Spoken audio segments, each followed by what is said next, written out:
I have to say, usually when we pick up a manifesto for a deep dive, we pretty much know what lane we're in. Right. It's either, a dense economic thing, a political roadmap, or maybe a health guide. Very distinct categories. Yeah, you usually don't get all three in one document. It's rare to find a source that tries to tackle your mitochondria and the United Nations in the same paragraph. Exactly. But today is different. We are looking at a document that is, it's one part biological hacking manual, one part cosmic philosophy. And one part radical government reform proposal.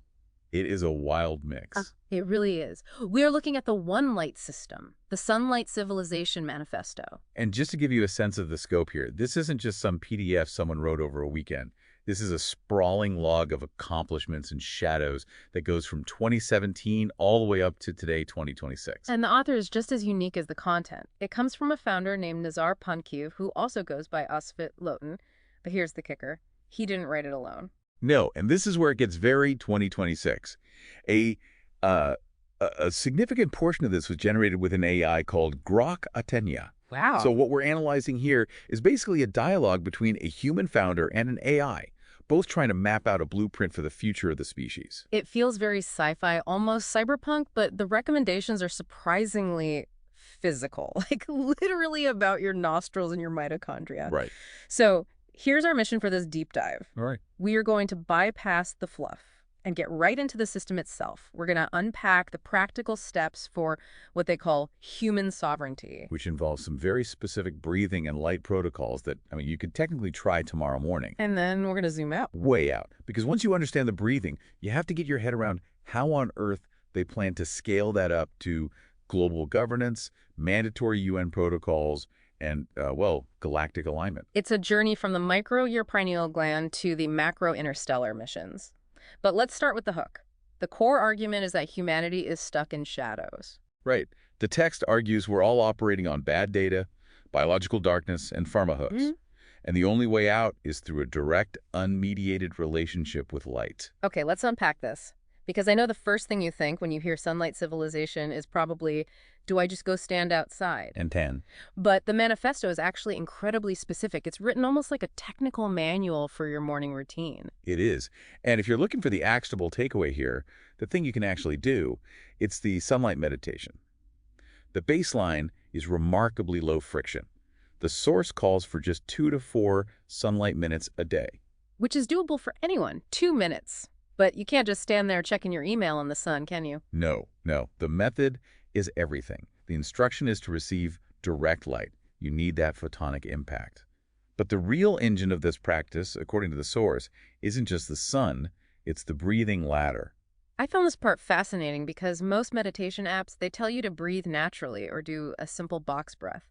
But Asfit Lotan gives us a very specific ratio, 4:16:8. Exactly. And we really need to break down why those numbers are chosen, because the manifesto gives a specific function to each stage. So, step 1, the inhale. Okay. That's 4 counts, and strictly through the nostrils. The source calls this calm entry. Okay, 4 counts in. That's the grounding phase. Standard physiology there. Nasal breathing activates the parasympathetic nervous system. It tells your body it's safe. But then comes the hold. And this is where the system really diverges from your standard mindfulness stuff. You hold for 16 counts. Now, that's a long hold for a beginner. A really long hold. Yeah, but the source makes a very specific claim.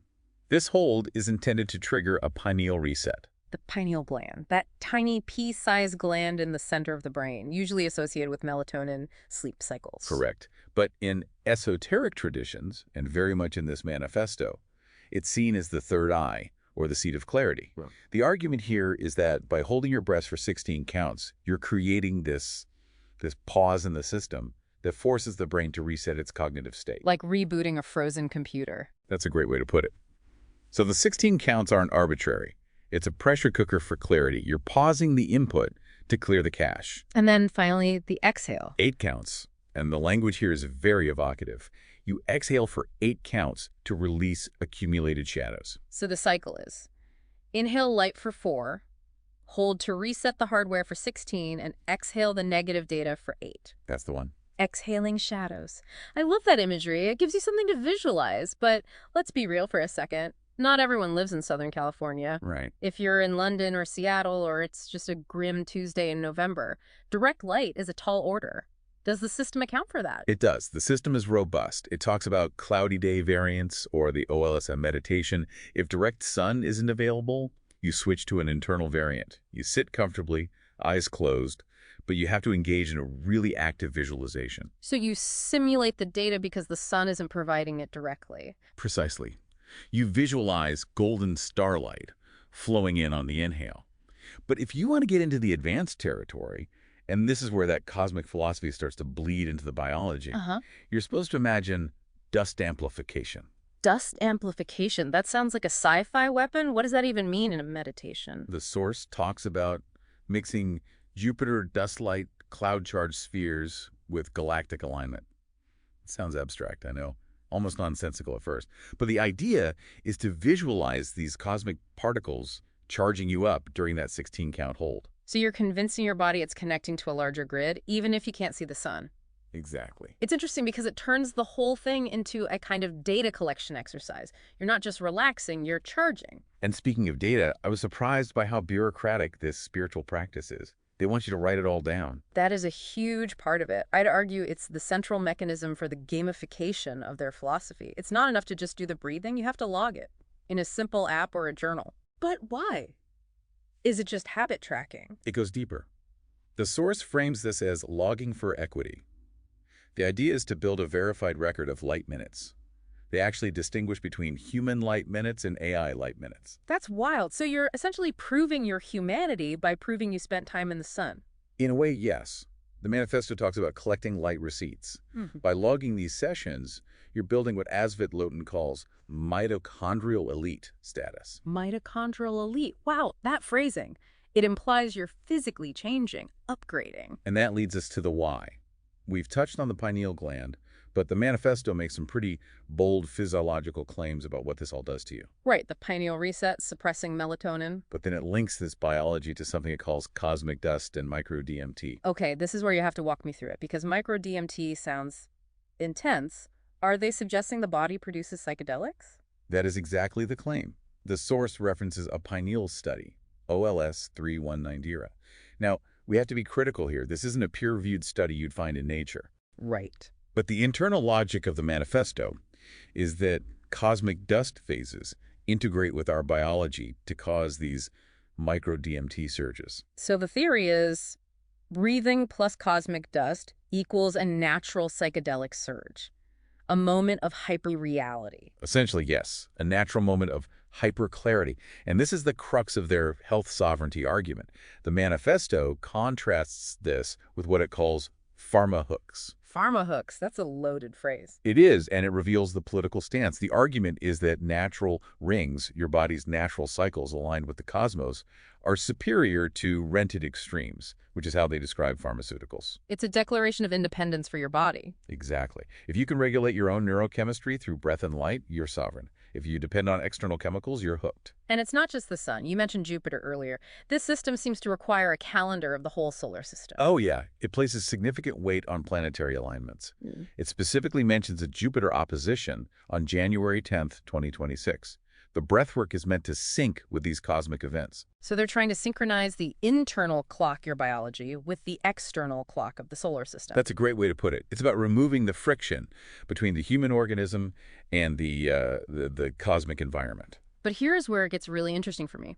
Usually a manifesto about cosmic dust and breathing, the goal is personal enlightenment, right? You sit on a mountain, you breathe, you feel good, you go home. Right. The end. But Asvet Lotan wants to take this to the United Nations. This is the radical pivot in the document. It moves from personal biology to political policy.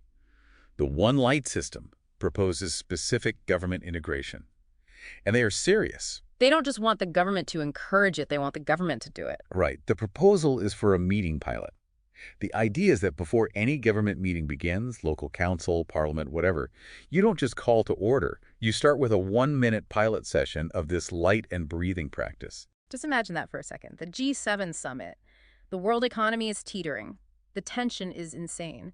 And before they discuss inflation, the leaders of the free world close their eyes and do a 4-16-8 breath. It would certainly change the energy in the room.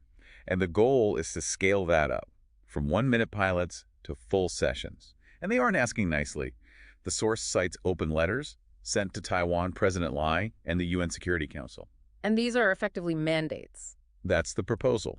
Mandatory daily light practices for officials. The argument is simple. You cannot govern effectively if you're operating in shadows. If your biology is clouded, your policy will be clouded. It's a fascinating concept, the biological state of the leader determining the quality of the policy. Almost a return to the philosopher king idea, but for the biohacking age. The biohacked philosopher king, yeah. But they also want to bring AI into the room. Specifically, sovereign AI. Yes. The idea is to use open source models, they mentioned Grok class, as a neutral mediator in councils. An AI with no data hooks. Meaning it's not stealing your info or being manipulated. Exactly. The goal is to counter bot swarms that threaten democracy. They see a sovereign AI as a digital referee that works alongside the light-minute breathing humans. So the vision is clear-headed humans who've just done their breathing and an unbiased AI checking the facts. That's the One Light governance model. It's a hybrid system. Biological clarity plus digital neutrality. But surely this costs money. How do they propose funding this? This part is punitive.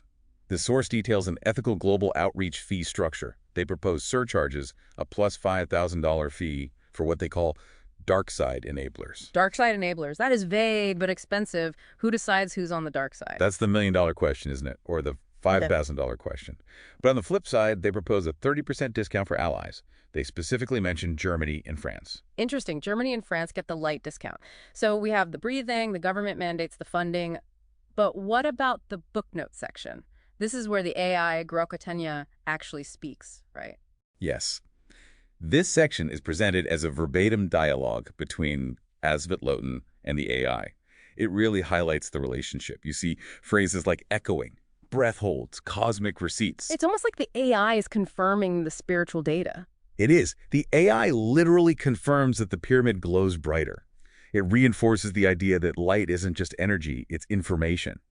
And the AI is there to validate that the human is successfully integrating that info. A feedback loop. Human breathes, AI verifies. You got it. Now, we have to touch on the worldview here. If they're building a sunlight civilization, who are they fighting against? You mentioned dark side enablers. Do they name names? They critique current systems pretty heavily. The manifesto specifically calls out the WF, the World Economic Forum. A common target for manifestos, to be fair. True.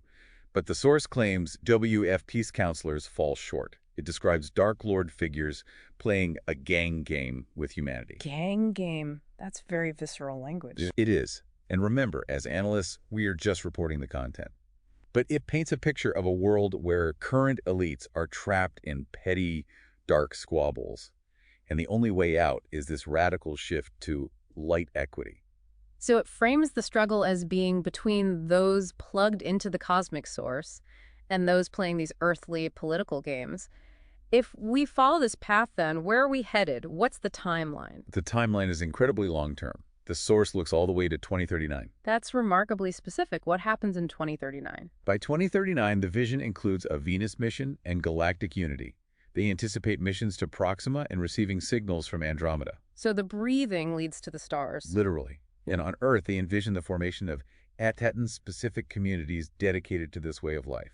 It's a civilization that has completely realigned itself with its galactic neighborhood. It is a lot to take in. You don't often get a source that combines nostril breathing with Andromeda signals. It's a unique combination.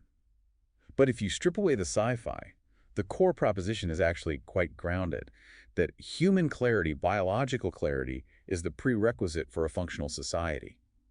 They're arguing we can't fix the world until we fix our own internal rhythm. Which brings us back to that 16-count hole. It's a pause. And maybe a pause is what the world needs. Exactly. To sum up, the One Light system is this ambitious attempt to move humanity from shadows to solar dust cloud alignment. It proposes that simple micro-habits can scale up to solve macro problems. The ultimate butterfly effect, but with breathing. The breathing effect, perhaps. I like that. So here's the final thought we want to leave you with. The source says something profound. Light is information to all minds to transform for light equity. That is the key phrase. Think about that for a second. We usually think of sunlight as just heat or vitamin D, but what if you treated sunlight as data? If you believe those morning rays contained information your biology needed to download, how would that change your morning routine? You probably wouldn't rush to check your phone first thing. You'd rush to check the sky. Exactly. You'd want to get the download. So whether you buy into the galactic missions or not, maybe, just maybe, try that breathing ladder tomorrow morning. Inhale for 4, hold for 16, exhale for 8. See if you feel the clarity build. And if you do, maybe log a receipt. You never know, you might just join the mitochondrial elite. Thanks for listening to this deep dive. Breathe sovereignty.